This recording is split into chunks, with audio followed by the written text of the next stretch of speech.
Hey guys, I'm just Jalapeno here with another DIY Christmas edition. And on today's project, we're going to be repairing this baseboard behind the toilet in the powder bathroom. There was a minor water leak coming from the toilet, and as you can see, this baseboard is pretty swelled up. Unfortunately, these are MDF, so they absorb the water like a sponge. So first thing I did is I got my utility blade and I cut the caulking around the baseboard. This is going to help not damage the wall, that way you don't make more work for yourself. And then I'm just going to use this trim puller from Goldblatt to remove the baseboard. You can also just use a pry bar and a putty knife, that also works. And luckily here, I was able to take that baseboard out in one piece. I told the homeowner either we remove the toilet or I have to do two pieces, but luckily it worked out here. And now I just got my tape measure and I measured out the old piece, which was 40 1/4.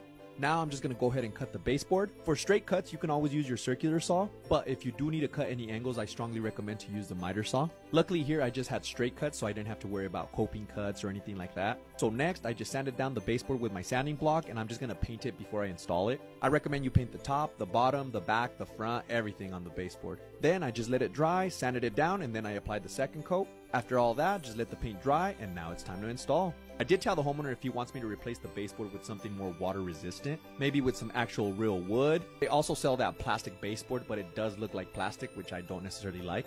The homeowner said he wasn't too concerned about it, so I'm like, alrighty. And once I got the baseboard where it needs to be, I just used my brad nailer to nail it to the wall. I also like to use that Crawford's painter's putty to fill in all the nail holes left from the brad nailer. And once I was done with all that, it's now time to paint. I'm going to put some blue tape on top of the baseboard, that way I could caulk where the baseboard meets the wall. You see that gap right there? This is going to help fill that gap in, and it's also going to help the paint not bleed through under the blue tape. That's how you get those nice straight lines. Just make sure you remove the excess caulking, let it dry for about 20 minutes, and then you can start painting. Just make sure that caulking is super dry, that way you don't dig it out with your brush. And once you're done painting, you could pull the blue tape right away.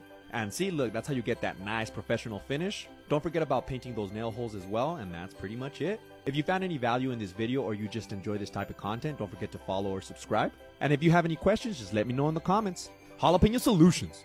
Boom!